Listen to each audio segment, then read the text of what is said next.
नमस्कार, मैं विभा उपाध्याय आप सभी दर्शकों का अन्नदाता कार्यक्रम में स्वागत करती हूं। किसान बेहद परिश्रमी होते हैं। वे खेतों में जी तोड़ मेहनत करते हैं, जो अनाज, फल और सब्जियां उगाते हैं। हमारे देश की अर्थव्यवस्था का लगभग समूचा भार इन्हीं के कंधों पर है। ऐसे ही भारतीय किसानों को खेती बाड़ी से जुड़ी हुई बहुत सी नई, रोचक और लाभकारी जानकारियां देने के लिए हर रोज सुबह हम आपके साथ होते हैं। तो चलिए, कार्यक्रम शुरू करने से पहले देखते हैं क्या है अन्नदाता के आज के कार्यक्रम में। अधिक उत्पादन के लिए हल्दी की उन्नत तकनीक से बुवाई।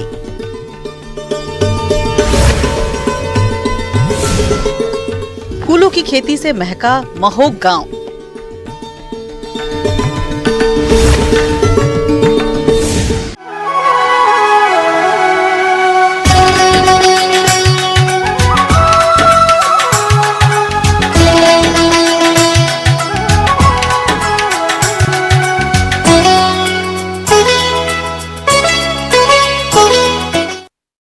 हल्दी की खेती हमारे राज्य में की जाती है और जो किसान भाई हल्दी की बुवाई करने जा रहे हैं, उन्हें चाहिए कि वह हल्दी की उन्नत किस्मों का चयन कर खेत की तैयारी करते हुए वैज्ञानिक तरीके से बुवाई करें, तभी उनको अच्छे उत्पादन की प्राप्ति होगी।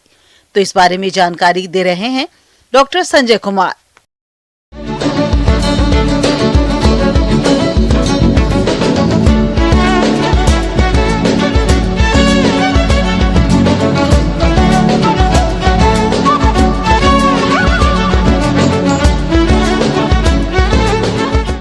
किसान भाइयों, हल्दी हमारे लिए रामबाण है। हल्दी का प्रयोग हम प्रतिदिन भोजन में करते हैं। साथ ही साथ हल्दी में इतने औषधीय गुण हैं जिससे दवा निर्माण भी होता है, तथा जो सौंदर्य प्रसाधन के जो सामग्री तैयार होते हैं उसमें हल्दी का बहुत बड़ा रोल है। किसान भाइयों, यहाँ यह ध्यान देने की बात है कि हल्दी की खेती का मुख्य समय जो है वह 15 मई से 30 मई तक इसका मुख्य समय आता है। ऐसे थोड़ा लेट में हम 10 जून तक भी इसकी रोपाई करते हैं, लेकिन 15 मई से 31 मई का मुख्य समय है जिसमें हल्दी की रोपाई करनी चाहिए।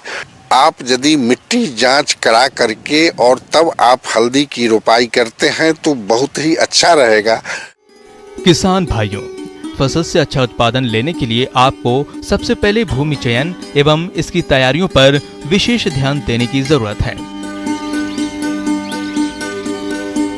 इसके लिए दोमट मिट्टी अच्छी रहती है। पहली जुताई हैरों तथा इसके बाद कल्टीवेटर से जोतकर पाटा लगाकर भूमि को समतल कर लें।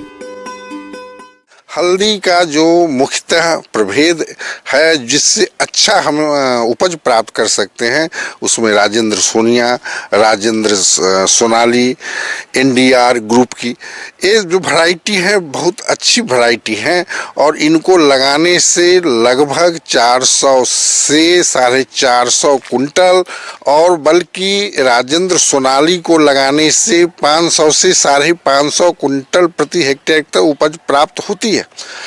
हल्दी की रोपाई में सामान्यतया 20 से 25 कुंटल बीज प्रति हेक्टेयर लगता है।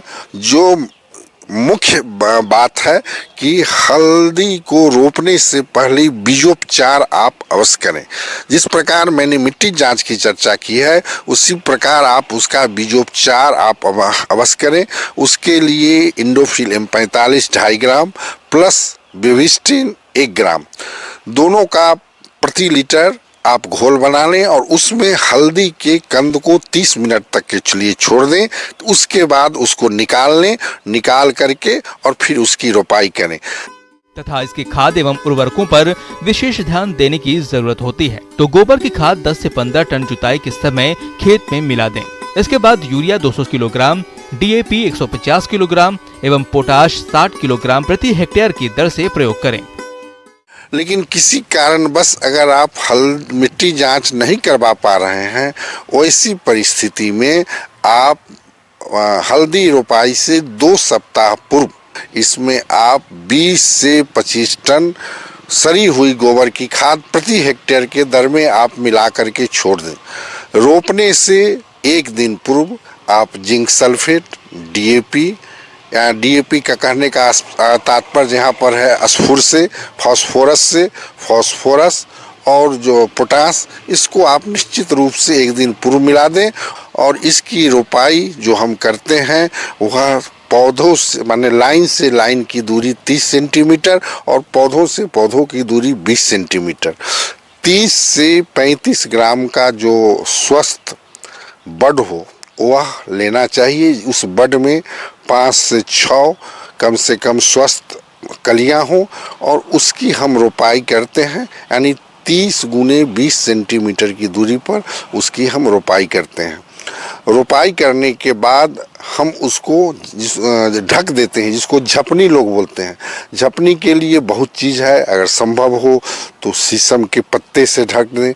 शीशम के पत्ते के अलावा जो मकई का जो हमने बाल तोड़ लिया और बाल तोड़ने के बाद जो ऊपर का भाग बच जाता है उससे भी हम उसकी झपनी कर सकते हैं। या आपके पास पुआल है, पुआल से भी उसकी झपनी कर देते हैं। यदि आप मिट्टी जांच, बीजोपचार और जो उर्वरक की मात्रा है इसको आप सही रूप से देते हैं, सिंचाई का सही से प्रबंधन आप करते हैं, तो निश्चित रूप से आपको 500 से 550 क्विंटल प्रति हेक्टेयर उपज प्राप्त होगी। किसान भाइयों, अभी तक आपने खेती से जुड़ी हुई बहुत सारी उपयोगी जानकारियां देखी। अब लेते हैं एक छोटा सा ब्रेक, जल्द लौटेंगे और कार्यक्रम में आगे भी है खेती बाड़ी से जुड़ी हुई बेहद महत्वपूर्ण जानकारियां, तो बने रहिए हमारे साथ।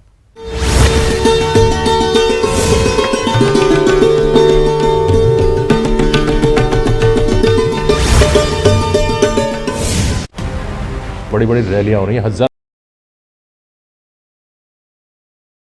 एयरटेल के चैनल नंबर 318 पर कोरोना की हर खबर देखते रहिए न्यूज़ 18 इंडिया पर। भैया राम राम, नमस्कार। बाहर ना जाना, कुछ बता रहे हैं, कुछ चेता रहे हैं। आपने लॉकडाउन के दौरान देखा कि हम क्या कर रहे हैं। कोरोना काल में लोग एक दूसरे को समझा रहे हैं, बड़े बड़े लोग वीडियो बना रहे हैं। आप गाना जानते हैं तो गाइए या फिर अपना हुनर दिखाइए, वीडियो बनाइए और हम तक पहुंचाइए और घर बैठे बनिए स्टार।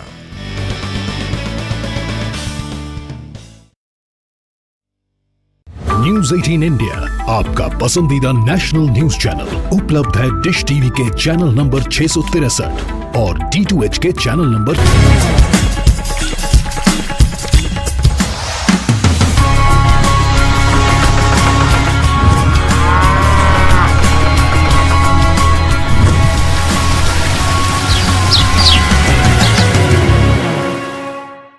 ब्रेक के बाद आप सभी दर्शकों का अन्नदाता में एक बार फिर से स्वागत है। चलिए रुक करते हैं अपनी अगली कड़ी की ओर।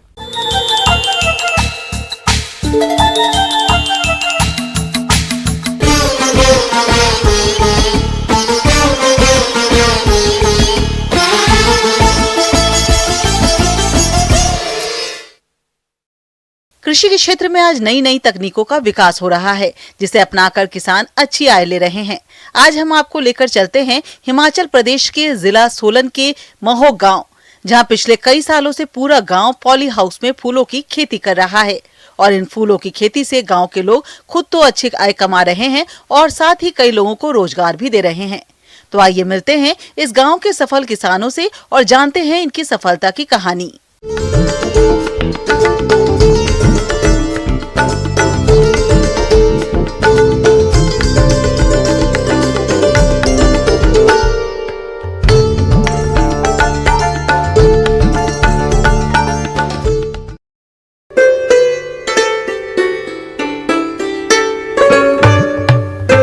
महोगबाग गांव में करीब 100 परिवार रहते हैं। 90 के दशक से पहले तक इस गांव के किसानों की आर्थिक स्थिति बहुत खराब हुआ करती थी, जिसकी वजह से किसान बहुत परेशान थे।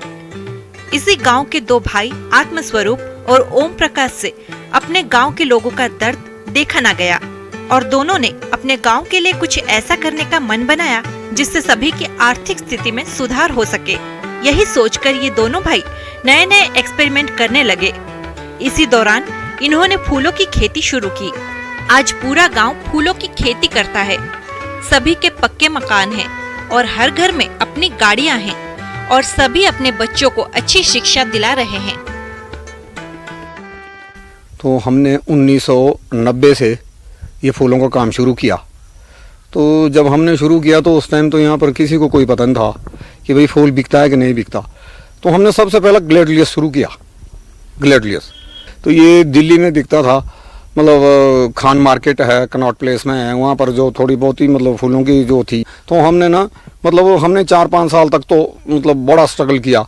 अब 1990 से पहला तो जो हमारी फाइनेंशियली जो हमारा था वो तो बहुत ज़्यादा मतलब अपना गुजारा होता था, बस हैंड टू माउथ, मतलब अपना गुजारा, मतलब कपड़े और बच्चों को पढ़ाने के लिए थोड़ी बहुत ही गवर्नमेंट स्कूल में हम पढ़ाते थे, तो जितना मतलब गुजारा चल रहा था। फिर 1993-94 के बाद यहाँ कार्नेशन ले आए वो पंडित जी।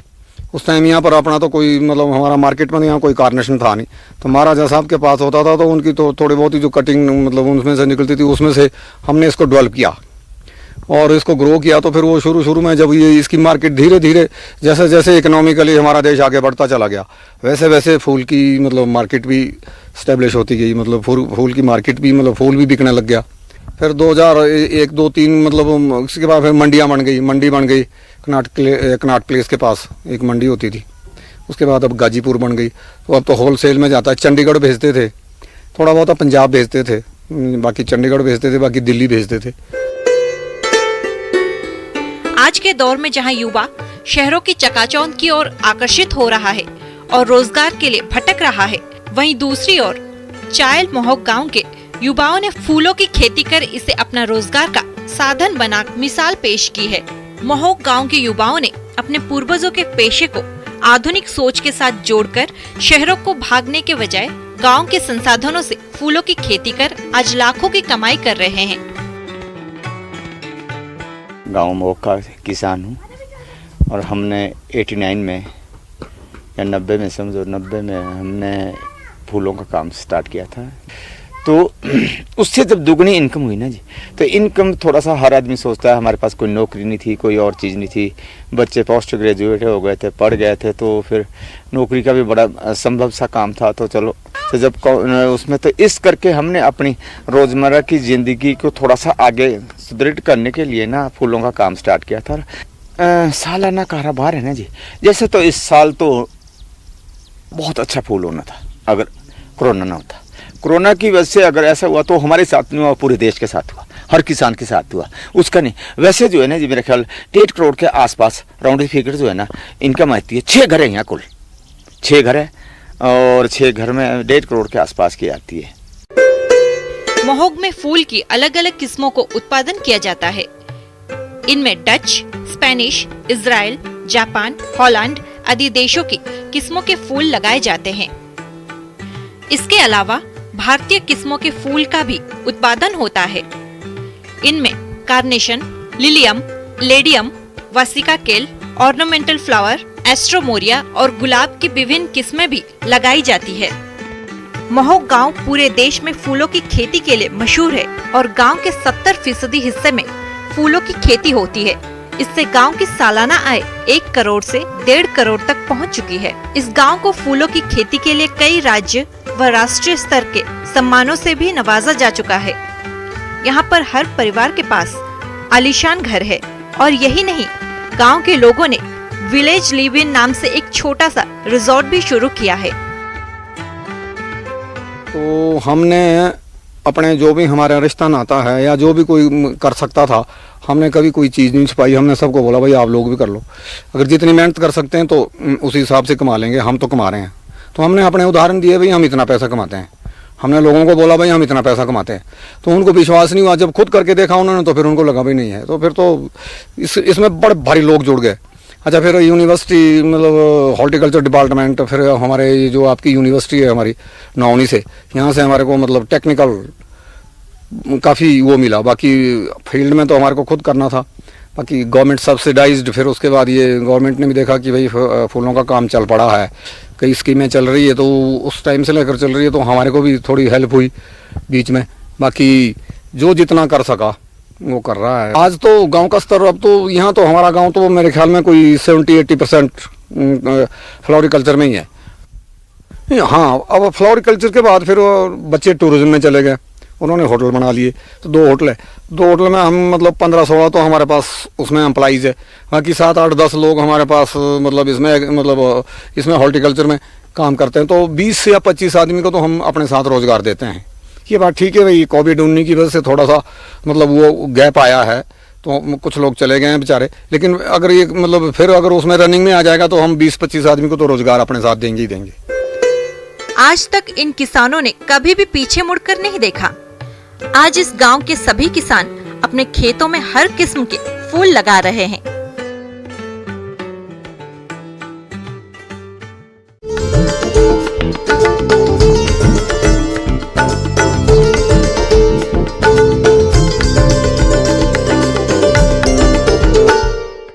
आगे और भी है खेती बाड़ी से जुड़ी हुई बहुत सी रोचक जानकारियां, पर यहां रुकेंगे एक छोटे से ब्रेक के लिए, जल्द होंगे हाजिर।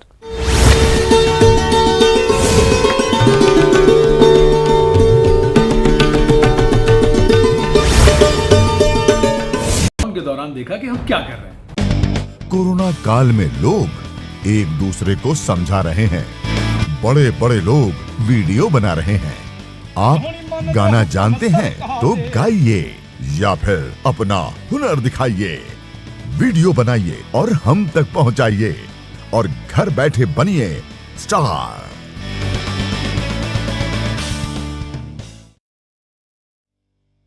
न्यूज़ 18 इंडिया आपका पसंदीदा नेशनल न्यूज चैनल उपलब्ध है डिश टीवी के चैनल नंबर 663।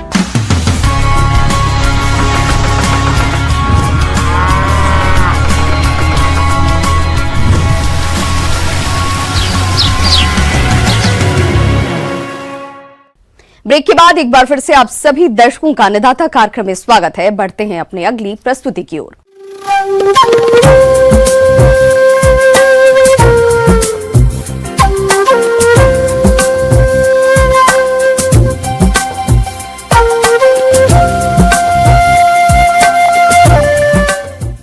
मौसम के अनुसार प्रबंधनों पर टिकी है आपकी खेती बाड़ी, और इसीलिए मौसम पूर्वानुमान और उस पर आधारित साप्ताहिक कृषि सलाह इस प्रकार है।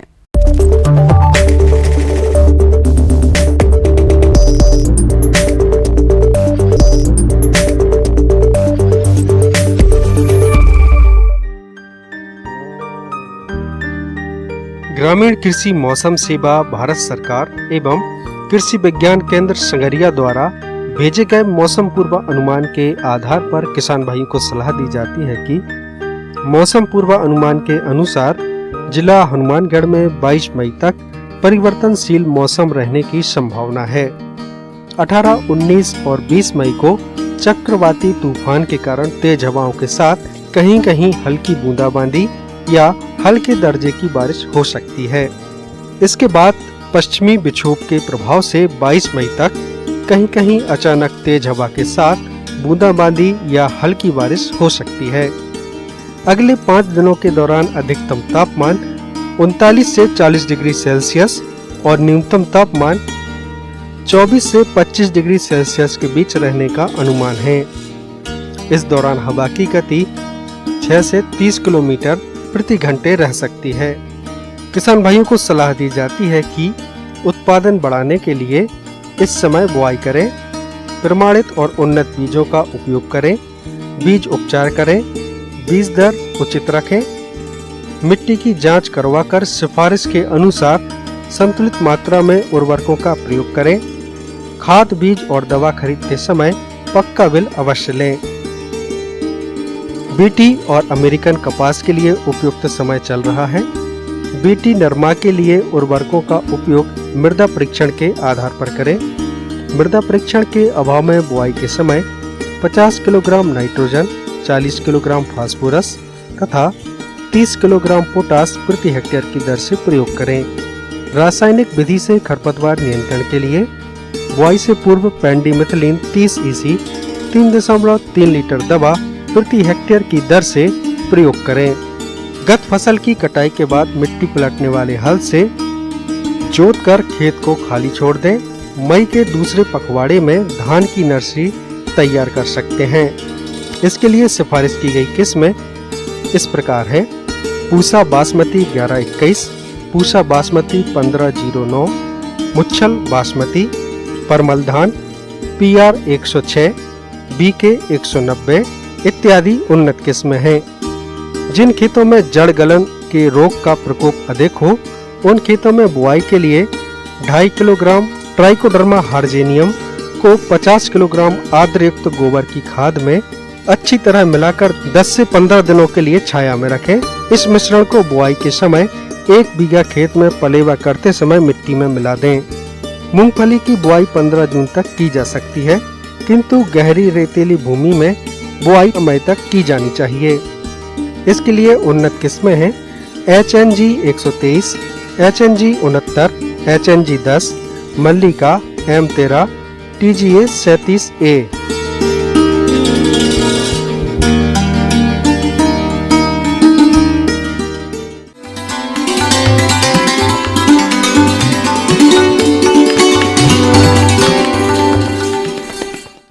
अन्नदाता हेल्पलाइन निशुल्क फोन संपर्क सेवा के माध्यम से आपके द्वारा पूछे गए प्रश्नों में से 1 या 2 महत्वपूर्ण प्रश्न को हम अपने कार्यक्रम में शामिल करते हैं और इसी के तहत आज का चयनित प्रश्न और उसका जवाब इस प्रकार है। अन्नदाता कार्यक्रम में आज जो प्रश्न हमने शामिल किया है उसे पूछा है गांव गदौली, जिला करौली से हरिहर प्रसाद जी ने। आप पशुओं में होने वाली खुरपका और मुंहपका रोग के नियंत्रण पर जानकारी चाहते हैं, तो हरिहर प्रसाद जी आपकी जानकारी के लिए देखिए कार्यक्रम का यह अंश।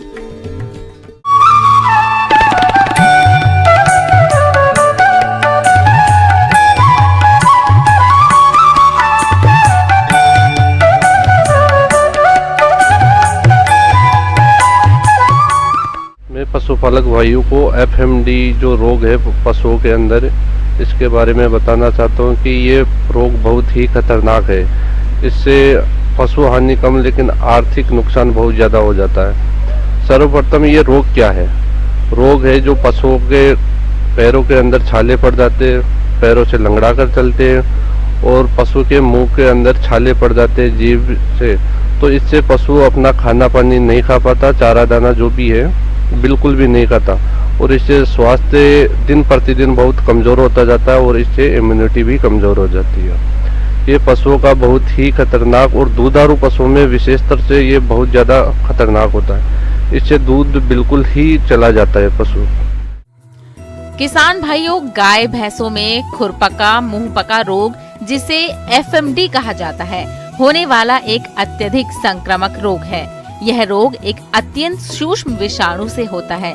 ये पशुओं में अत्यधिक तेजी से फैलने वाला रोग है तथा कुछ समय में एक झुंड या पूरे गांव के अधिकतर पशुओं को संक्रमित कर देता है। इस रोग के पशुधन उत्पादन में भारी कमी आती है। साथ ही देश से पशु उत्पादों के निर्यात पर भी प्रतिकूल प्रभाव पड़ता है। इस बीमारी से अपने देश में प्रतिवर्ष लगभग हजारों करोड़ रुपए का नुकसान होता है। इसके फैलने के कारण है कि इसमें कई प्रकार के वायरस आते हैं जो ये वायरस जनित रोग है। इससे पशुओं में एक पशु से दूसरे पशु में भी फैलता है, जिसको बोलते हैं संक्रामक रोग, कंटेजियस डिजीज है। ये एक पशु से पूरे बाड़े में भी फैल सकता है और बाड़े से पूरे आसपास में फैल सकता है, आसपास से पूरे गांव में भी फैल सकता है। ये रोग क्या है? संक्रामक है।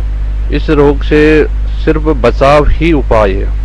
इस रोग के लक्षण है पशुओं में के पैरों में छाले पड़ना, मुंह से लार आना और इसका पशु का टेम्परेचर 104 से 105 डिग्री फ़ारेनहाइट हो जाना, भूख मर जाना, ये सभी इसके मुख्यतः लक्षण हैं। रोकथाम के उपाय। इस रोग का उपचार अब तक संभव नहीं हो सका है, इसलिए रोकथाम ही सबसे कारगर नियंत्रण का उपाय है। सभी पशुपालक को अब इस रोग के प्रति जागरूकता दिखाने की आवश्यकता है, तभी इस रोग का रोकथाम संभव है। पशुपालकों को अपने सभी पशुओं 4 महीनों से ऊपर को टीका लगवाना चाहिए। प्राथमिक टीकाकरण के 4 सप्ताह के बाद पशु को बूस्टर वर्धक खुराक दिया जाना चाहिए और प्रत्येक 6 महीने में नियमित टीकाकरण करना चाहिए। रोगी पशु को स्वस्थ पशुओं से अलग रखें। लाल दवा के घोल से पशु के मुंह और पैर को धोएं, बाद में मलहम लगाएं। पशु में रोग के लक्षण दिखते ही पशु चिकित्सक से उपचार करवाएं। पशु को पूर्ण आहार देना चाहिए जिससे खनिज एवं विटामिन की मात्रा पूर्ण रूप से मिलती रहे और पशु जल्द स्वस्थ हो सके। इस रोग से बचाव के लिए आप साल में 2 बार आप FMD का टीका लगवा सकते हैं, जो कि नजदीकी संस्थाओं में पशुपालन की उनमें बिल्कुल फ्री है। 2 रुपए रजिस्ट्रेशन शुल्क लगता है एक पशु का, उससे आप लगवा सकते हैं साल में 2 बार, एक बार सितंबर अक्टूबर में और एक बार मार्च अप्रैल के अंदर। ये पूरे साल में 2 राउंड चलते हैं तो दोनों राउंड लगवाने चाहिए। इससे पशुओं का स्वास्थ्य भी ठीक रहेगा, पशुओं में FMD मुक्त भी हो जाएगा।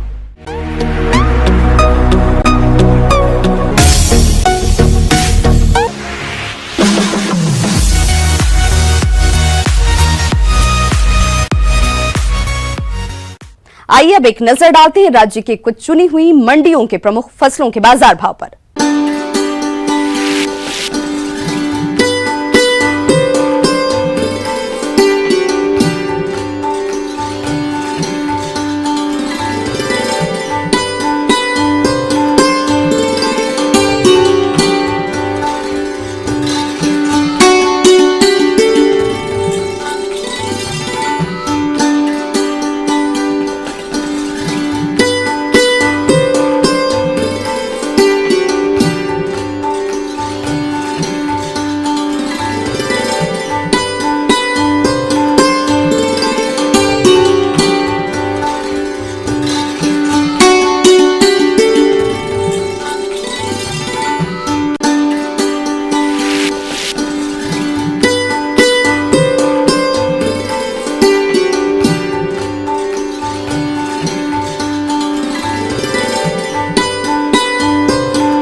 किसान भाइयों, अन्नदाता आपकी सेवा के लिए संकल्परत है। कृषि संबंधित समस्या और सुझावों के लिए आप हमें इस पते पर संपर्क कर सकते हैं। प्रोड्यूसर अन्नदाता, news 18 Rajasthan, Ramoji film city, Hyderabad 501512। साथ ही आप हमें ईमेल भी कर सकते हैं। हमारा ईमेल ID है p18annadatarajasthan@news18.com। इसके अतिरिक्त आप हमें निःशुल्क हेल्पलाइन नंबर 180041922155 पर सोमवार से शनिवार सुबह 10 से शाम 4 बजे के बीच संपर्क भी कर सकते हैं।